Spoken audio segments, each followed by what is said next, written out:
Hello, everyone. Thank you for that.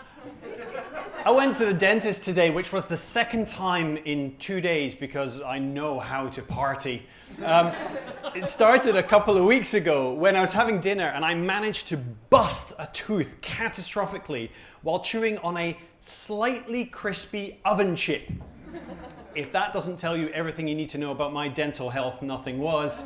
I managed to get an emergency appointment to see my dentist the next day. It's a lovely lady dentist who I'd never seen before because, well, if I'd seen my dentist in the last 5 years, I probably would have had the dental fortitude to handle a McCain. She started by asking me a bunch of questions, and, you know, I'll be honest, I'm not the most truthful person all the time.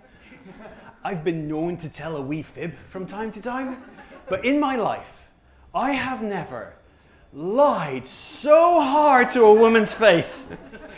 She says, "Do you brush your teeth twice a day?" Of course I do! That's the only answer anyone ever gives to that question, by the way, true or false. Do you floss? It's my favorite thing to do! I think I'm laying it on a bit thick at this point. She says, do you stay away from sugary treats? At that point, I tuck in the packet of Haribo Tang Fastics, which I had opened and finished in the waiting room. And not one of those small ones you give out at Halloween. No, a family share bag. Put that in there. Then my lips were doing the lying, but my teeth gave away the truth like a fucking prison rat. She took one look inside my mouth and realized I was absolutely full of shit. Not only had I rotted one tooth catastrophically to destruction, there were two more on the point of absolute collapse. Basically, if my teeth were a housing estate, they would have been condemned. Yeah, unfit for human habitation. So basically, what I need is dental gentrification. Rip it all out, start again, move on the homeless people, you know, put in a Pret, maybe a Waitrose, you know, move out the browns, move in the whites, you know. Get the job done. She said it was too much work to get done in that appointment. I was going to have to come back another time. And they didn't have an appointment for weeks later, and that appointment was yesterday. So I went in to have the appointment, and I lie down. And I suffer from intrusive thoughts. It's a very common thing for people to have. You've maybe had them yourself. You know, you're standing at the tube, and that little thought inside your brain goes, ooh, you see that pregnant lady over there? Push her! Now, if you're sane, you've got a barrier that stops that from actually connecting with your body. I call him my wee bouncer. You know, my body's the club, and he's this drunk fucker trying to get in, trying to intrude on the party. And usually, he's really good at stopping those thoughts, usually. But sometimes the thought is weird, but not so weird, and it catches him off guard. So while I'm there and the dentist is working on me, and she's got her, you know, her hands in my mouth, this little voice comes into my head and goes, lick her finger.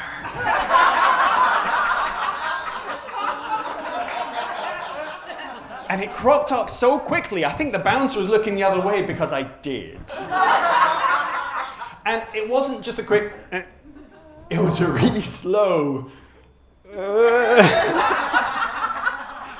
from the tip to the knuckle. And she quite rightly went, ah! And just kind of stepped back. And I sat upright. There were no words. But what I did say was just, I went, Quite possibly the worst reaction to that. Thankfully, though, we are both British. So we ignored that fact and just got back into it. I think, however, she was in an extreme hurry to get it finished. And I was quite glad to get out of there, to be honest, and go back to never seeing my dentist again for the next 5 years, as I've been going quite recently. Unfortunately, this morning, while I was having breakfast, the filling cracked and fell out, and I had to go and see her again today. This is absolutely true, for another emergency appointment. Turns out lying to a woman's face and then licking her finger without permission does get you a second date, which is good. My wife said that I shouldn't tell this story on stage, and I said, oh, a good comedian can make any story funny. She said, yeah, a good comedian can. Fair enough. So yeah, she's funnier than I am. Trust that. Now, thank you very much for listening. That was a confession from mine. Enjoy the rest of your evening.